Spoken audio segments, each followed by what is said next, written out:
Uh, First of all, a hearty congratulations to all of you here for taking the initiative to join the RAC Biggest Weight Loser Challenge and taking a decision for your lifestyle management and change in your lifestyle. So, Paul, thank you for joining us and being a part of this webinar and for the RAC Biggest Weight Loser Challenge. So today we're going to start our series of webinar, and today's insight, first topic would be on insight on overweight. And today we have the first speaker, Professor Adrian Kennedy. So to introduce him, he is the PhD in health studies from USA. So I would introduce Professor Adrian Kennedy as one of the pioneers in lifestyle management. He's the pioneer of lifestyle management change in Arabian Healthcare Group. So Professor Adrian Kennedy is a multifaceted person. In academics, he has degrees in business, law, and PhD in health studies from USA. He was the founder director of Harvard Institute of Lifestyle Medicine and has been hailed by Harvard Medical School USA as a pioneer in lifestyle medicine. In his college years from 1965 to 1973, he was a national champion of India in the 100 and 200 meters race and as an Asian champion in athletics. He was a member of the team that swam the English Channel from England to France. He trekked in Himalayas and is a black belt in karate instructor. He was a member of the committee that organized the Asian and Commonwealth Games in India. In corporate life from 1973 till 1990, he was a Director Executive Health in Tata Steel, where he received the Government of India Award for Sports Management. As Managing Director of Apollo Life from 1990 till 1912, he pioneered the corporate health in India. As Chief Wellness Officer at RAC Hospital Groups from 2012 till date, he has received several awards, including Best Health Researcher in UAE, Best Wellness Company in GCC, etc. So thank you, Professor Kennedy, and welcome you, and you can take over.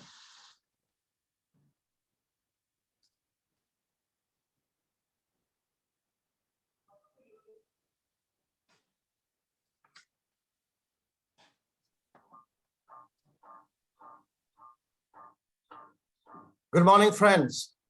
Good morning. Good morning. Good.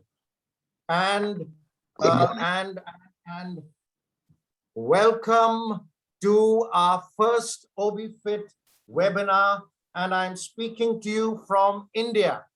And I'd like to thank Nithya very much for that delightful introduction.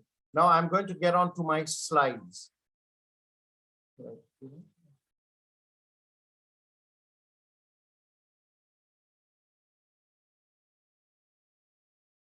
Yes. Dr. Wilco, can you see the slides, sir? Yes, sir. Absolutely fine. Yes, visible. It's all good? Yeah.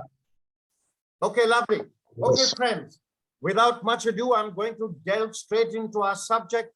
We are talking obesity, and as a correlation, I will be touching upon nutrition and exercise and lifestyle because these are important components of obesity management. Now, Professor, can you make it slideshow? Slideshow. Is that what you wanted, Dr. Wilco? Yes, sir. Yes, sir. Absolutely fine, sir. Okay, thank you. So let's just talk about obesity first. In these few slides on obesity, I am going to talk about what obesity is, how do you evaluate, what causes obesity, and I will touch lightly upon broad management systems, details of which will happen in subsequent webinars. Now, first of all, what is obesity? Obesity is having excess adipose fat tissue, that is having excess body fat. Now, that is well said, and I imagine that the first test would be to look at yourself in the mirror. And if you see yourself as overweight, generally speaking, you are. However, there are situations, medical conditions such as anorexia, etc., in which you have a distorted image of yourself. So therefore, the mirror test may not be the final test, or it may not be a test that we would recommend for all. So therefore, we have more practical tests. Now, these tests can be divided into two broad categories. I don't quite know. Yes, we've mentioned the two categories over here. The simple categories that can be implemented by each one of us would be the height weight range, the Broca's index, the BMI, skin fold, height to weight ratio, etc. These are simple day-to-day tests that you and I can do in our homes. And then we have the medical evaluation, which is hydrostatic weighing, a bioelectric impedance, and of course the CT and the MRI scan. Now, hydrostatic weighing would be where we weigh the individual in water, and since fat is lighter than water, you're able to define the quantum of fat. Then you have the bioelectrical impedance, in which you run electrical stimulus through the body, and it is able to define the quantum of fat in the body. Now, these bioimpedance tests are available in any of the clinics that you go to, and it will give you a good indication of your body fat availability. It's as simple as taking your height and weight. And then, of course, to know exactly where this fat is located, whether it is surrounding vital organs of the body, etc., you have the CT and the MRI. But then we are not going to talk about these aspects in this webinar. I will leave that to my medical colleagues who come in at a later stage. At this point of time, I'm simply going to talk about the easy methodologies. And the easy methodologies are, first, the height weight range. Now, you have a look at this chart, and you needn't look at it at this minute because it will all be kept on the website and you can look at it continuously thereafter. But over here, you have your height in feet and inches or in centimeters, and then you have a corresponding weight for male and female. Now, where did these weights come from? These corresponding ranges came from the Metropolitan Life Insurance way back in the 1990s and have been upgraded from time to time. And they tell you what is the minimum and the maximum weight that you should be for a given age. Now, this particular chart that you are looking at is a chart for Asians, because that is the majority of the population I am talking to today. This is a chart for Asians. Now, in case you are what we refer to as an expat or European, American, Australian, so on and so forth, then since you are larger structured, genetically larger structured due to environmental reasons, you just add 5 kgs to the minimum and maximum, and you have a perfect height weight range.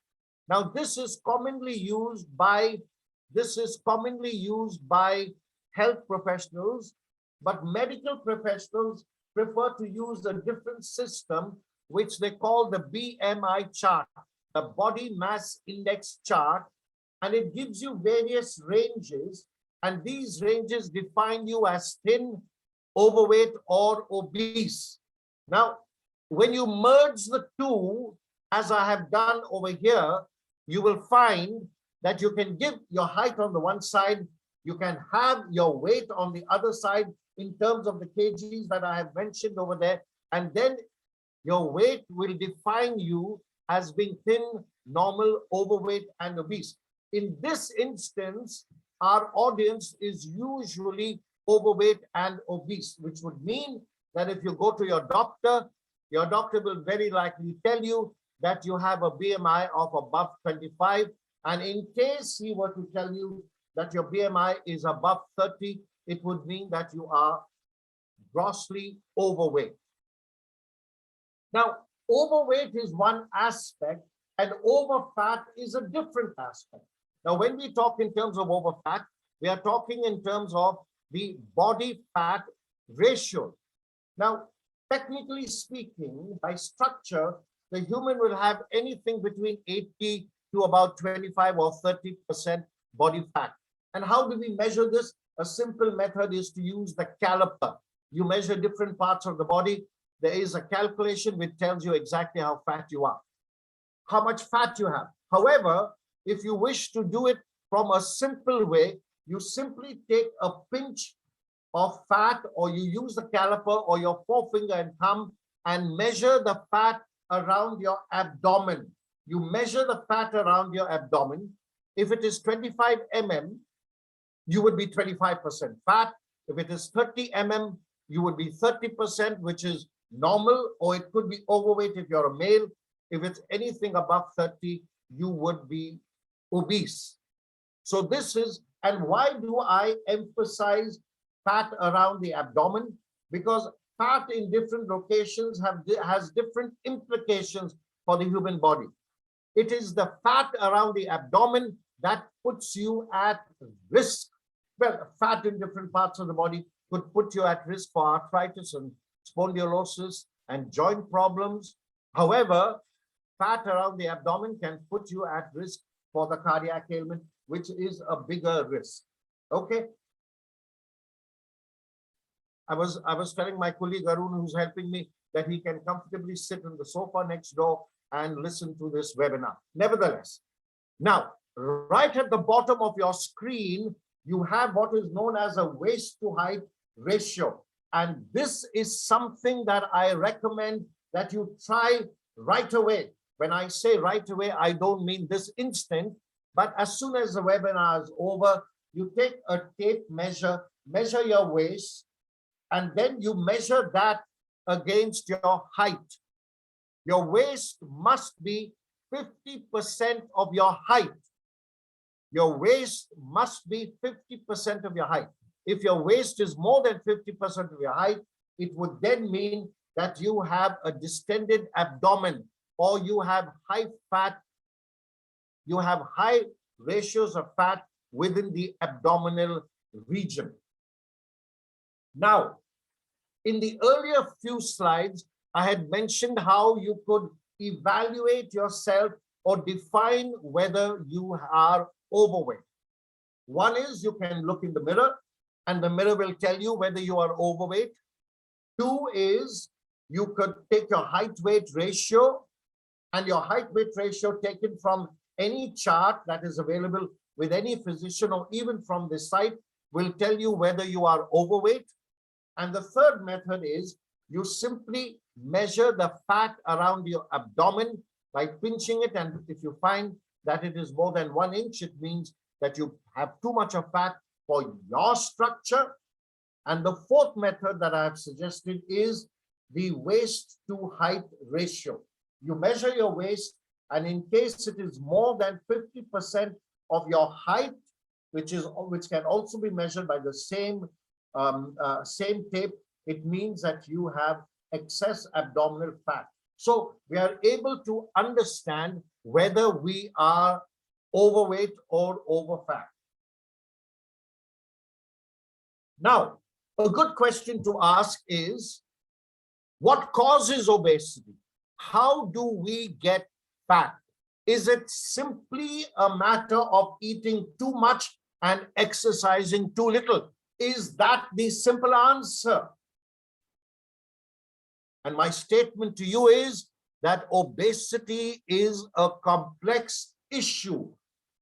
It deals with several aspects, including calories in or food in and activity out and exercise out. But those are only two of the factors. The other factors are, it could be genetics.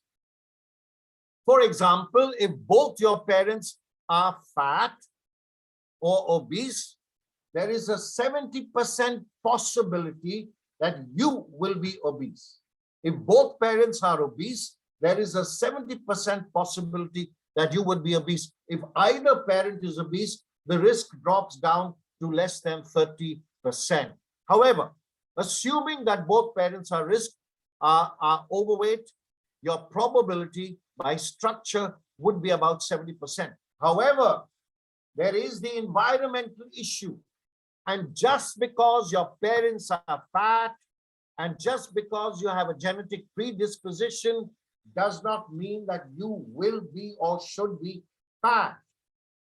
You could, for example, eat an appropriate amount and exercise every day, and you will be able to manage your health. But one of the reasons why that does not happen is because of family environment. One factor is genetics. The second factor is your family environment. Now, if your family environment is such that you have several meals, that you eat between meals, that you have a high fat diet, that you do not exercise, then you will follow the genetic trend of your parents. If you live the way your parents live, you will follow the same structure. If, however, you are active physically and moderate your diet, you can change your genetic perspective. Genetics is not the final answer. Now, it is also true that while ladies tend to have 30% fat and males tend to have 18% fat, tend to have, generally speaking, the male is heavier than the female. I mean in terms of obesity. So being a male puts you at a slightly higher risk, but that risk is only 52%, which means that 48%, the risk in the female is almost equivalent at 48%, which means that gender plays a role, but it is not so indicative. Both male and female can be overweight, but currently we tend to have a higher ratio of males who are obese. Now, when you are young, you are less obese than you are old. However, if you are obese as a youth, there is a 90% probability that you will be obese as an adult. So make sure, parents listening in, make sure that you keep your children slim and trim, because remember that the young are slim and the old tend to get fat. So make sure, understand that as you age, you will put on weight, especially around the 30s to the ages of 30 to about 50 or 60. Then you tend to lose body tissue. But as you age, you tend to put on weight. And then, of course, there is eating habits. You eat a heavy meal at night, you eat several meals in terms of large quantities at several meals. You try all the different diets that you have, and you will find that your body goes into turmoil and you will put on heavy weight. Emotional eating is not unknown. The minute you have emotional problems, the body goes into a state of stress, and in order to give the body some support, you have what is known as emotional eating, and that gives the body a sense of relief. So emotions can also cause you to put on weight. As a consequence, a psychologist is an important part of our weight loss team. Emotion and prosperity versus poverty. The poorer you are, the thinner you are. The poorer you are, the healthier you are. The richer you are, the fatter you get, the richer you are, the sicker you get. There are many blessings in the UAE with our prosperity, but this is a downside. And 47% of us in the UAE are overweight. And then, of course, if you are on medication, do not embark on any form of weight loss without checking with your physician, because there are certain medicine itself that will help you, that will help you is barely a word to use, that will result in you putting on weight. Now let's talk about, in case you have put on weight, what do we do? In case you have put on weight, there are 3 remedies. There is always a remedy. In case you put on weight, there is always a remedy. The first remedy, if you are grossly, well, I'll mention it simple and straight off: surgical, medical, and lifestyle. When do we use these remedies? In case you are grossly obese, you are grossly overweight, 50% above your standard weight, and you have blood pressure, diabetes, arthritic problems, and other comorbidities, the best thing might be for you to remove that fat surgically. And you could have a liposuction, or your doctor could recommend bariatric surgery, in which the absorption of food becomes reduced, as a consequence of which you do not put on weight after the bariatric surgery, generally speaking. If you maintain lifestyle change. Now, what is lifestyle change? It means that after your surgery, you will have to eat less and you will need to exercise. Now, this is if you are grossly overweight. What happens for obese? What happens if you are overweight and having comorbidities? You are not grossly morbidly overweight, but you are overweight. Now, this overweight results in hypertension, diabetes, and many medical situations, and obesity becomes another comorbidity or another illness that you have. Then your doctor might decide that he will give you certain medications, and those medications will increase the fat burn, reduce the food absorption, give you a lesser appetite, and so on and so forth. But again, medicines, etc., are good if your doctor recommends it, but lifestyle change is essential. And the third aspect is for those individuals, who are not too overweight. And in addition, lifestyle change of exercise and nutrition is relevant in grossly morbidly overweight individuals, and individuals who want to remain slim. We need to manage our diet and exercise, and I will talk about these now. First, let us talk about nutrition. Now, in nutrition, which is a vast subject, I will only in 5 minutes talk about the important aspects relevant to obesity. So I will talk about calories, metabolism, the different types of diets, and how do we manage weight. Now, the first thing I want to emphasize is a balanced diet. You must have a balanced diet.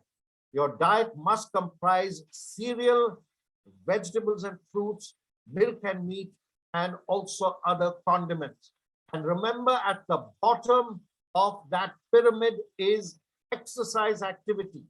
So a basic diet includes having sufficient quantities of cereal, which is rice, dal, pulses, grain.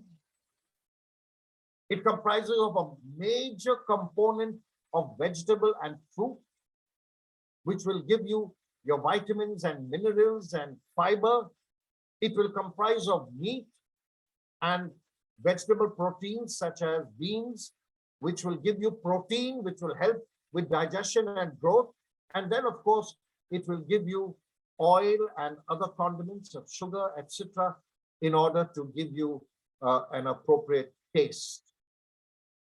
Now, if you look at diet from a technical perspective, you have carbohydrates, proteins, and fats, but I am not going to touch upon this. In my earlier slide, I have already spoken about the food groups, and that is good enough for a body that is non-technical. Medical professionals would like to talk about carbohydrate, which gives you energy, and it comes from vegetables, fruits, and fiber. It helps in digestion. It avoids constipation. They would like to know about protein, which comes from vegetable and non-vegetable sources, which helps with growth and repair. Remember, 1 million cells in the body are dying every hour, and therefore this repair comes from your protein. And then, of course, it talks about energy absorption and energy storage, which comes from fat, and all foods are converted into fat and stored, but it's the fat you eat which is relevant here, and therefore we tell you avoid saturated fat. If the fat is hard or congealed, at room temperature, avoid it. A simple solution. Go for rice bran oil, go for mustard oil, go for soya bean oil, go for the Mediterranean oil. That would be the, oh heavens, I forget that word right now. Olive oil is the word I was searching for. Go for those things. Now, all of these will give you your micronutrients. A balanced diet will give you all the vitamins and minerals that you need. But in case you have a weight problem, then you have to balance your calories. And how do you balance your calories? Here is a sample of food. And in this sample, we give a calorie value and energy value. How much of fat can this food convert into? How much of energy can this food convert into? The higher the energy, the greater the fat. So therefore, we tell you over here that these are the different types of foods, and a detailed list remains in the website. You can have a look at it under health information. You'll get a list of every single item of food. But broadly speaking, an egg is 80 calories. Now, if you fry that egg, it will become 100 calories. You're adding oil. If you make that into a cheese omelette, it is 120 calories, which means that the calories increases with everything you eat, except for one thing, and that is the best thing you can have, and that is water. Now, the good news is that every action that we do or every activity that we do also burns calories. So therefore, every activity that you do on a day-to-day basis burns calories. And on an intense basis, all forms of exercise burn extra calories. Now you look at these calories. If you go for a walk, it'll burn 250 calories an hour. If you do some gardening, 300 calories an hour, and so on and so forth. Now, a normal meal is about 300 or 400 calories, which simply means that if you do 1 hour of exercise, you are consuming in energy and eradicating the fat ability of food for one meal. Now have a look at this chart. A normal human from a prosperous country like the UAE would normally consume 2,500 calories. The good news is at the bottom of the graph, you have 1,200 calories consumed while you sleep, which means that while you are sleeping, even if you sleep through the day, your respiration, your digestion, your neurological processes, all of these things take energy. So if you were to eat 4 meals and eat 2,500 calories, 50% is used up by the body, even if you do nothing. But we all do something.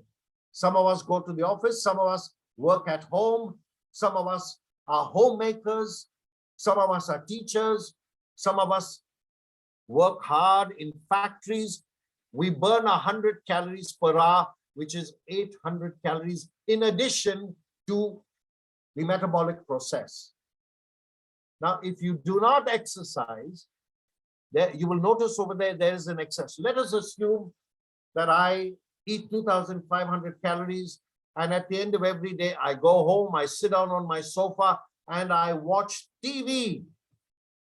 I do not do any exercise.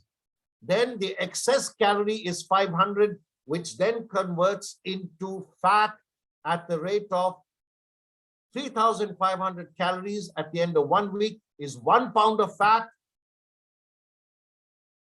In 2 weeks, you will put on 1 kg. In 1 month, you will put on 2 kgs of fat by simply sitting in front of your TV. So what is the solution? The solution then is consider the excess calories consumed by exercise.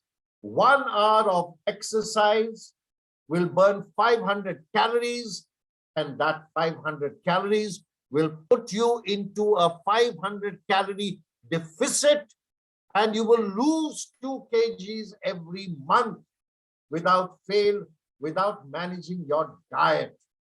Simply by exercising, you can reduce this. We will talk more about this as we go along.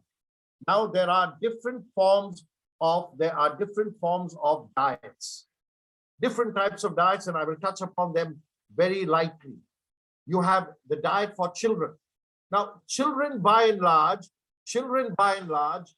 must not be put on diet unless they are grossly overweight. It is your responsibility as a parent to make sure that your child is active for at least 2 hours a day, not more than 30 minutes to 1 hour of TV time, and your child must go out and play for at least 2 hours a day, and then you may give your children anything that they wish.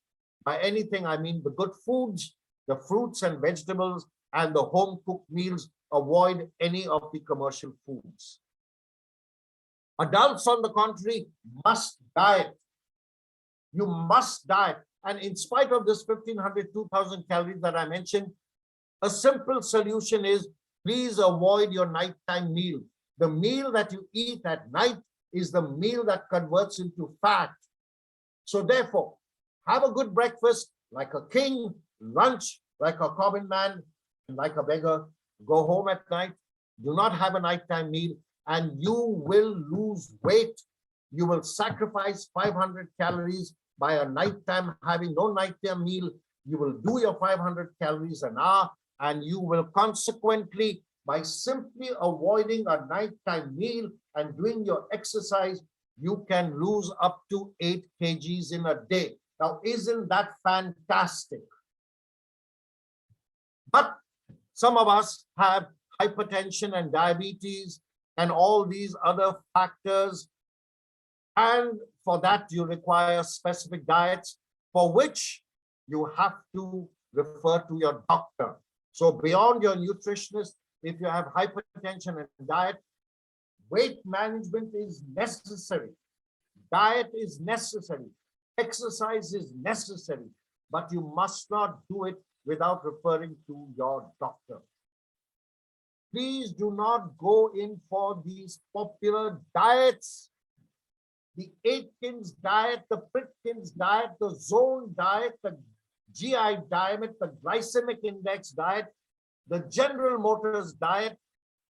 Heavens, I can name you hundreds of diets. You will lose weight for 2 weeks and you will put on weight at the end of the next 2 weeks. Please do not do this. I could tell you more about these diets in later sessions. Many of my colleagues will talk about these diets, but for now, I only suggest that you use the Mediterranean diet. This is a diet taken from the Mediterranean where the individual lived to be 100 years. Low quantities of food, high quantities of fiber, low quantities of fat of an unsaturated quantity, and never forget your fish, avoid red meat, your daily physical activity.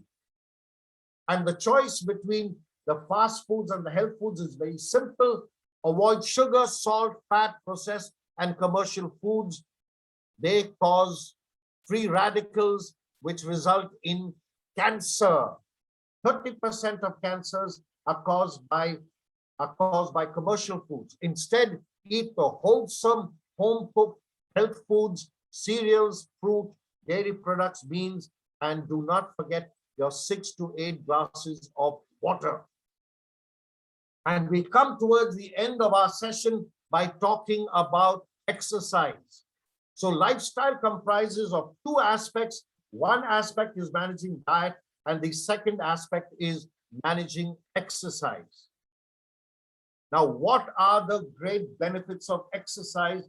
There is nothing in my book, and I have written 9 books. There is nothing in my books that are more valuable than the exercise that you should do.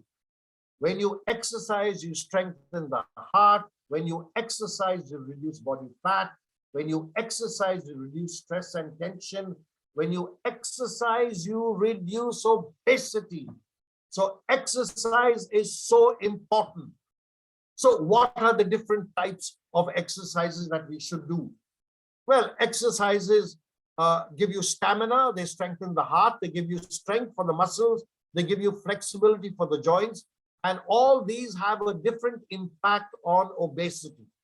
For example, your stamina exercises of walking.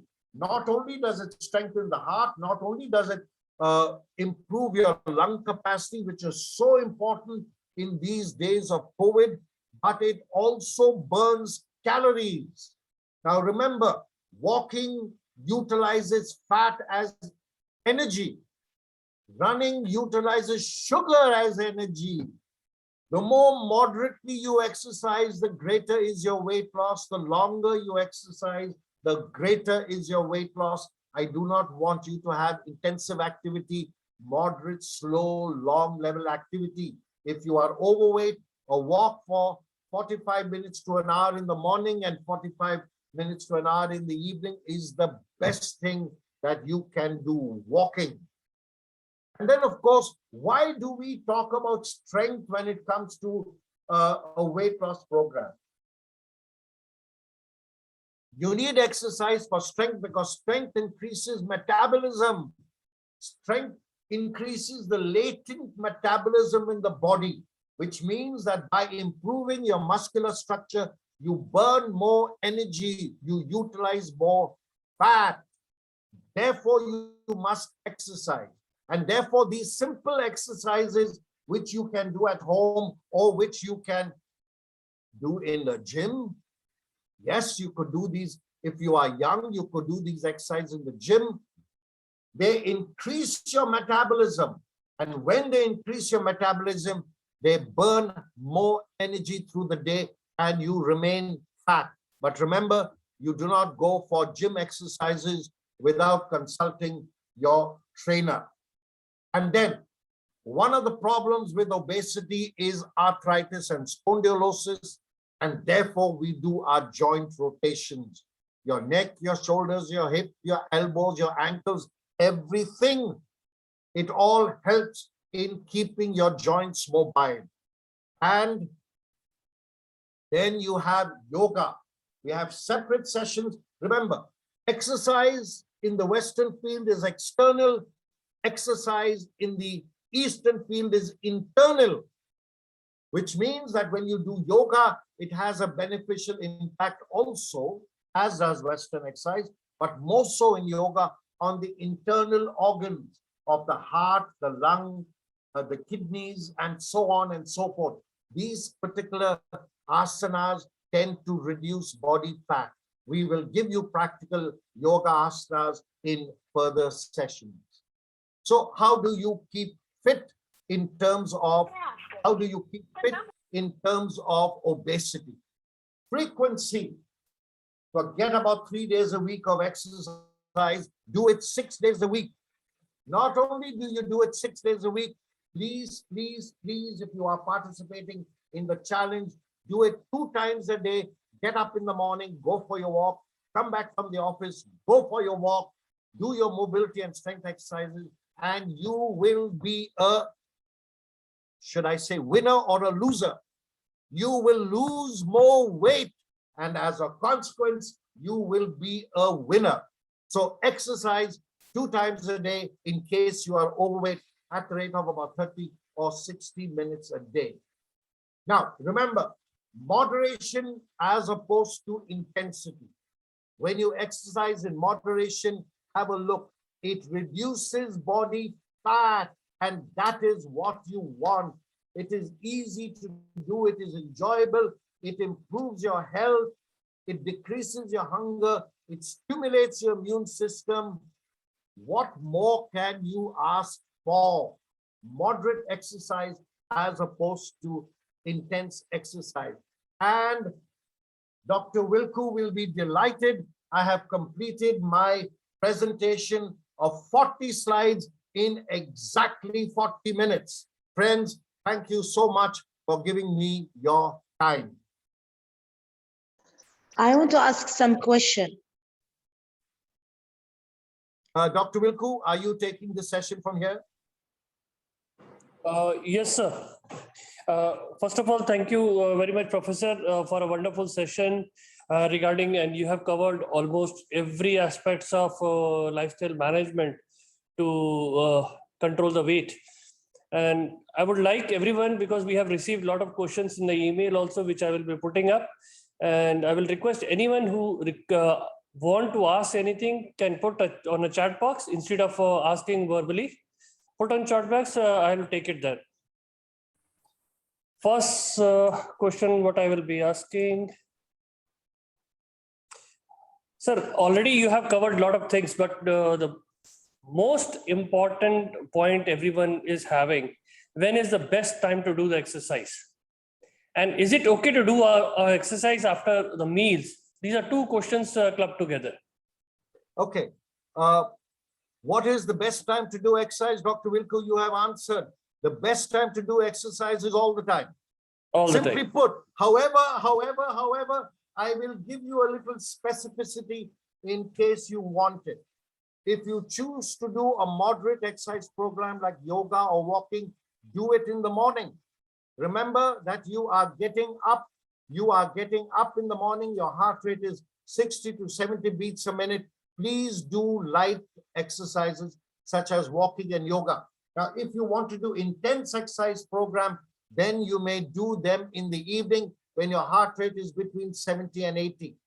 Moderate exercise in the morning, intense exercise in the evening, and if you choose to exercise after a meal, 2 hours after a meal, go for your exercise. If you have a light meal, you can exercise perhaps even immediately after. But if you have a heavy meal, please give yourself at least an hour or two before you embark on heavy exercise. Thank you, Professor. There is one interesting question, because every time people ask, they have a myth. There are some superfoods which will help to lose the weight faster. So one gentleman has asked, what meal should we prefer to lose weight? Is there any superfoods which help a faster weight loss? No. There are two aspects over here, Fred. There are two aspects. When you talk in terms of superfoods are those foods that burn more calories than they give you. So you are now talking in terms of fruits and vegetables. Fruits and vegetables are foods that give you a certain amount of calories, but their digestion and their fiber results in excess utilization of energy. So therefore, I would say fruit and vegetable is the best food that you can think of in terms of losing weight. You may also talk in terms of onions and garlic and ginger and all these foods that increase metabolism as superfoods. But fruits and vegetables and that genre is the best for you to have over there. Is there any other point in there? One was the superfoods, and the second is what food at what time should you eat? Was that a question? No. What is the best food we should use for losing a weight? One was superfood, one was the general food for losing weight. Fruits and vegetables, friends, fruits and vegetables. Fruits and vegetables is the best genre that you can use. Yes, sir. Thank you. Mr. Sohail is asking, because sleep is good. You have also mentioned sleep is good for, but he's asking, is sleep good because we are losing calories in that? Because you mentioned 1200 calories even if you sleep. Sleep is essential. Sleep is important. Now, if you are an adult, I need you to sleep between 7 and 8 hours. If you are an adult, if you're a child, I would expect you to sleep between 8 to 10 hours. Sleep is vitally important to manage the entire body's vital complex. So sleep is important. Please do not imagine that sleeping less will give you time to do more exercise. No. Sleeping is what keeps your metabolism correct. Please sleep for 8 hours a day to the best of your ability. It is so important. Please do not sacrifice sleep. Yes, sir. One gentleman has asked, is gym weight training help to reduce the weight? The gym training programs? Okay, now here is a contradiction. When you do gym training, you put on muscle. When you put on muscle, you put on weight. But when you put on muscle, your body shrinks in the sense that you lose inches. So gym training by itself is not a solution to lose weight. Any exercise program must comprise of 3 things: stamina, strength, and flexibility. Stamina will come from walking and jogging. Strength will come from your gym and calisthenics. Mobility will come from yoga and freehand exercise. I would not recommend using only a single type.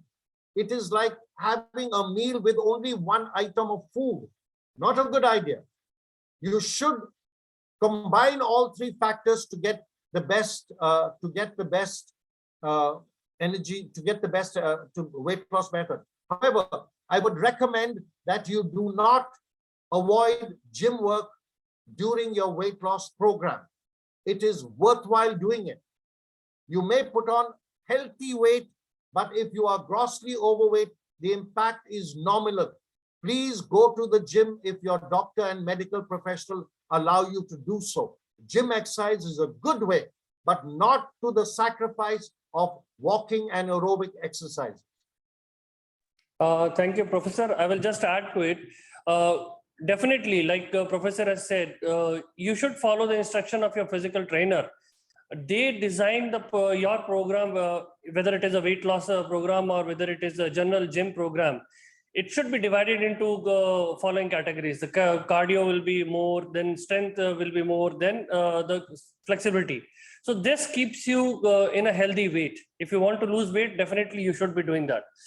Sir, there is one more question. Many people say, again, this is many times we are coming across this question. This is a myth, or you can, because you are an expert on this. Many people say that you should sweat during the exercise. And for that reason, people suggest to wear the thermals so that you sweat more. It's very common. It's a common myth. Well, Dr. Wilke, you have used the word myth, so I will go with that word, myth. Yeah. It is a common myth, and I'll stay with that. But let me tell you this, friends. Let me tell you this. If you are in a warm country, like you are in the UAE and India, you will perspire. Now, when you perspire during exercise, you are removing body toxins, which is a good thing. But at the same time, you are removing body fluid.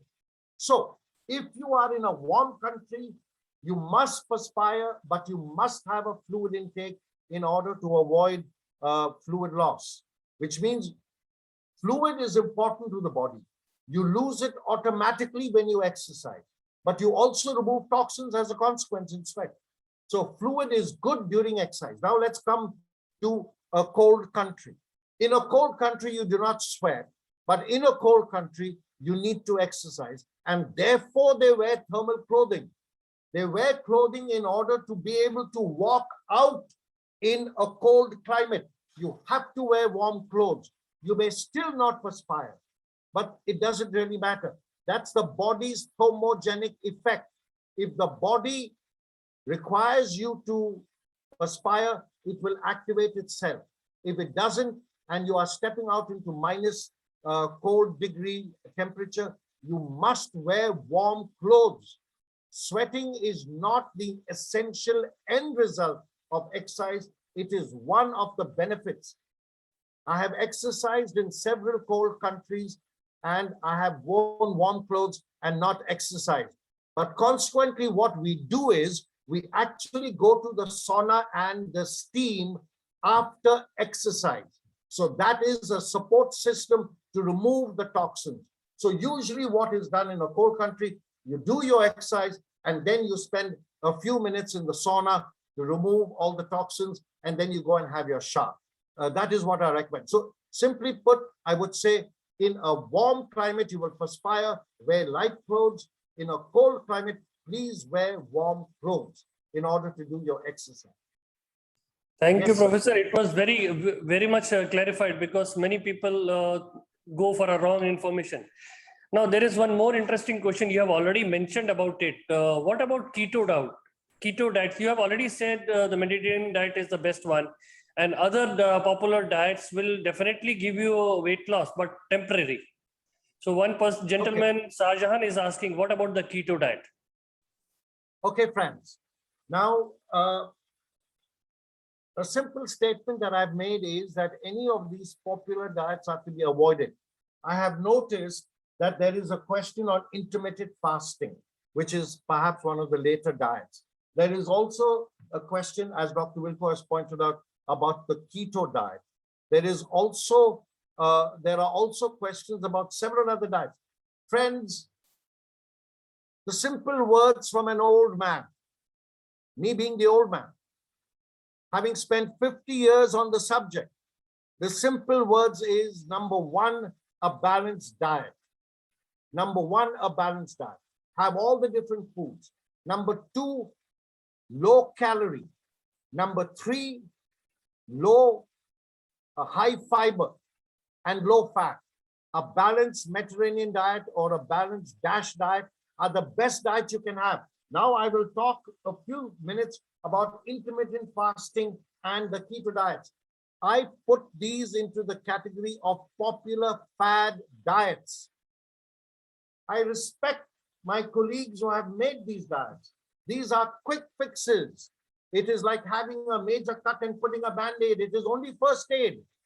It will help you for the first 14 days, but it will ruin your body after that. You don't want to do this, friends. My best advice to you is do the diet that your grandmother suggests, and that is eat less and exercise more. The keto diet is a diet that concentrates, also known as the caveman diet. It concentrates on protein. It will cause constipation. The intermittent diet is a diet that reduces food intake for 16 to 18 hours, and this can be dangerous for diabetics. I am not in favor of these. I will go with the diet that Dr. Wilco has suggested. The Mediterranean diet is my best diet. And I'm sorry for my colleagues who have created the keto diet. I know some of these gentlemen. They are friends of mine in my field. My apologies to them. The perfect term, the quick fix. That's the perfect term you have used. Sir, definitely, adding to your point, it then generally gives a quick fix like weight loss or whatever you want to have. But there is a side effect, true. Sir, one gentleman has asked, is dairy product, yogurt or milk, helps to gain weight or it helps to lose weight also? Like people say yogurt is good to lose weight and milk is good to gain weight. Well, milk and yogurt are good to gain health. I think that is the best answer. Yogurt and milk are good to gain health. Yogurt and milk does not help you to put on weight. Yogurt does not help you to lose weight. The only way you can lose weight is by having less calories. Okay. Now, if you are talking in terms of superfoods, yes, I will agree with you that your yogurt is a probiotic and a prebiotic. It is an excellent food. It is good for digestion. It is low in calories. To that extent, I recommend it. Please go ahead and do it. At the same time, I will tell you that milk is strong in calcium, but high in fat. So the milk that we usually go for is not full fat milk, but skim milk or low fat milk. But I don't believe it puts on weight. How much of milk are you going to drink? You will drink perhaps a glass of milk in a day, and a glass of milk is 200 ml, and that is 120 calories. 120 calories is absolutely nothing in your overall weight loss program. You may want to avoid milk in case you are allergic to lactose, you are lactose intolerant. But please, milk and curd are not weight loss or weight gain foods. The weight loss food is a complete diet that is low in calorie, high in fiber, low in fat. That is a diet. There is no food that helps you to lose weight. There are diets that help you to lose weight. Yeah, thank you, sir. So there is one question which is actually clubbed with two things. One gentleman, again, this is one sort of myth. Skipping a dinner helps to lose weight. And second thing, does it mean intermittent fasting? Because you are going to sleep and for next 8 hours you are not eating. Is it similar to intermittent fasting and the skipping dinner is the same thing? Yes, the answer to that. Now, there are two parts to Dr. Wilco's question. One part is skipping dinner intermittent fasting? The answer is yes. Because remember, your last meal is going to be lunch, and then your next meal is going to be breakfast, and the time lag between this is more than 16 hours. So to that extent, or 12 to 16 hours. So to that extent, skipping dinner is one of the methods used in intermittent fasting. Yes, but there is a greater benefit to skipping dinner. The greater benefit to skipping dinner is that all foods that you eat at night tend to convert into fat because there is no energy activity. The entire body metabolic process slows down during sleep. Therefore, the food that you eat, which is digested over 8 hours, is all in the end of the 8 hours converted into fat. So therefore, you want to skip the nighttime meal. However, remember that there are diabetics and other individuals who need to have a balanced diet on time. So to that extent, you don't need to skip your entire meal. You can have a soup, you can have a glass of milk, you can have a glass of lassi, you can have anything that will help you to tide over the hypoglycemia. So these are essential things. So please, friends, if you want to embark on dieting, my advice on the internet is not enough. You need to listen to me by all means, but then please get in touch with your nutritionists and your doctors to substantiate the advice I give you. But to answer Dr. Wilku's question, skipping dinner at night is a part of intermittent fasting. Number one. Number two, skipping dinner at night does not mean that you do not eat anything. It means that you have your milk or your soup or your lassi or whatever before you go to sleep. A glass of milk is essential. It is good. It is important. Yeah, thank you, Professor. Sir, there is one question. Does B complex slow down the weight process? Look, B complex, the entire process of B complex is that it is a protein, it is a vitamin used for the protein process. Okay, now, Dr. Wilku, as a matter of fact, I must tell you that I am a generalist and I believe in large quantums of, I believe in the macro aspects of dieting. I am not personally associated with the use of minerals and vitamins as a means of weight loss. I would prefer to simply say that you reduce your calorie intake and that will help you to lose weight. Whether B complex reduces the calorie aspect or not, I cannot confirm, but I can say that B complex is one of the best vitamins that you can have. But if anyone would like to add to that, please feel free to do so. So my answer to that question, B complex is an excellent vitamin to have in case it is prescribed by a doctor. I do not believe that any doctor is going to prescribe B complex as a weight reducing vitamin. True, sir. True. Sir, there is very interesting question because during this challenge, when we were having a physical weighing in the RAC hospital, many people used to ask this, how much weight they should lose per week? There are two things. Now, this is a general question which should be addressing. And second is about the challenge because people are competing each other. So what is the safe and the best kgs to lose per week? Okay, friends, it's like this. If I were to go by the book, then I would say anything between 2 to 4 kgs a month is excellent for an individual who is overweight. Anything between 2 to 4 kgs a month is excellent for an individual who's overweight. So therefore, if you are Tapos yung looking meeting at, namin. Ba yan? I'm sorry, can you hear me, Dr. Wilku? Yes, sir, we can hear. Please Okay, mute your okay. mics, please. Okay. If you are overweight, which means that you are 10% above your body weight, losing 2 to 4 kgs a month is perfectly acceptable.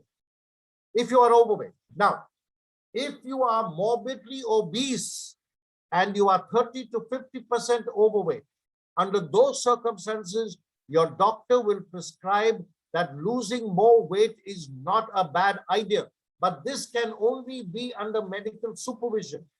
So in case you are losing more than 4 or 5 kgs a month, I would advise you to do this under medical advice, which means that you should refer to your doctor and lose weight under medical advice. Now the question to ask is, should an individual who is 150 or 200 kgs, who is more than 50% overweight, lose 10 kgs a month? Will it have a detrimental effect on him? My answer to that question is no, it will not have a detrimental effect in case he is guided by his physician. There are many factors involved in this.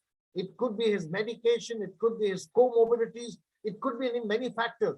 But by reducing 10 kgs in body weight, or by an individual who's 150 or grossly overweight, is by itself not a bad factor. But it goes with the primary rule, and that is, please refer to your doctor. Friends, we must always refer to the specialist. So my answer to that question is, if you are losing between 2 to 4 or 5 kgs a month, please go ahead. It is acceptable and normal. If you feel or if you find that you are losing more than 5 kgs a month, 10 or 11 kgs a month, and I know that one colleague has lost about that much of weight in perhaps a week, then I would recommend that you must see your doctor and take his advice. And we will anyhow be monitoring everyone in the weight loss challenge.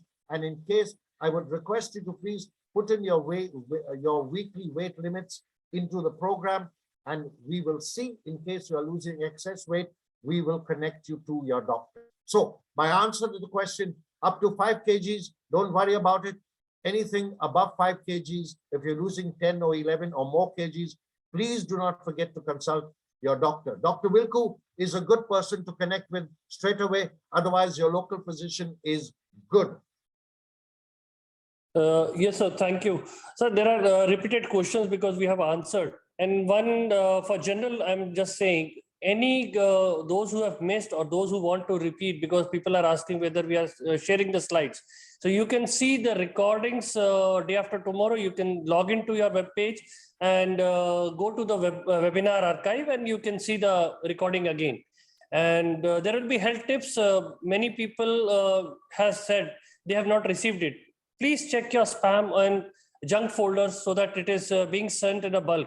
So if it is there, please whitelist it or trust it, then it will come to your inbox. Otherwise, you can just see the health tips in the website also. I think, yes, sir. Last, all questions are covered, sir. Okay. Dr. Wilku, before you cut me off, just one little quick question, one little Sure. quick thing. There was a gentleman over here who said that his height was 172 centimeters, 1.72 centimeters, 172 mm. What should his weight be? Friends, it is simple enough. This is the Broca's index, 172 minus 100. Your height is 172 minus 100, and you are left with 72. That is your weight. It is as simple as that. Have you got it, friends? Your height in centimeters or meters or millimeters minus 100 is your weight in kgs. This gentleman is 172 minus 100. His weight should be 72. That is one of the methods. However, I again suggest to you, please look at our website. There is excellent reading on all of these aspects given in the health information sector.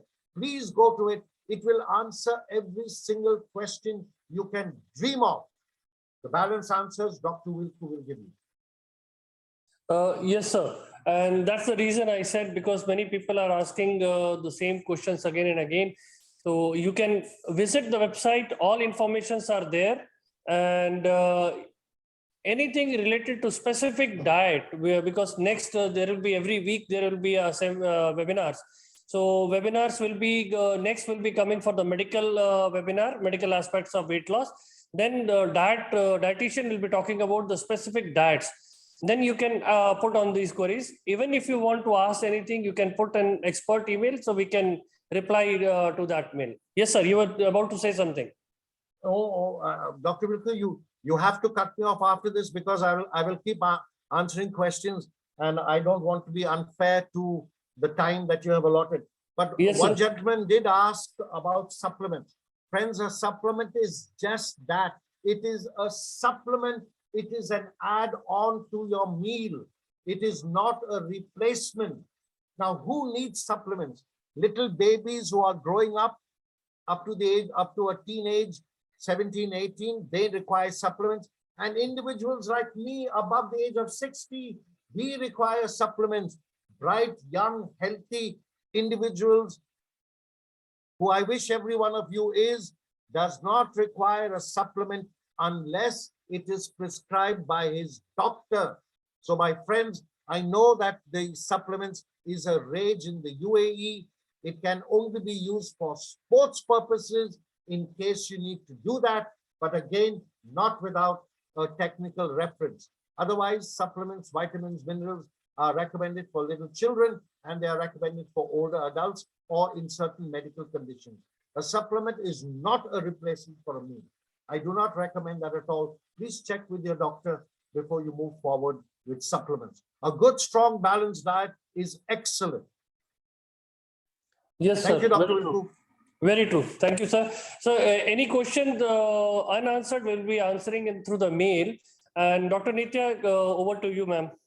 We are running short of time, please. Yes, thank you, Professor. Thank you, Dr. Velku.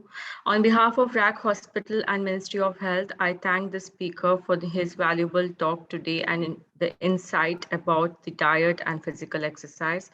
I'm sure many of us would have benefited by this particular information which you have given us. And we look forward to seeing you next week again for our second OBFit webinar. And thank you, one and all. See you next week. Thank you, Professor. Thank you, Dr. Velku. Thank you, ma'am. Thank you, Professor. Thank you. Thank you all. Thank you, sir. That was well done.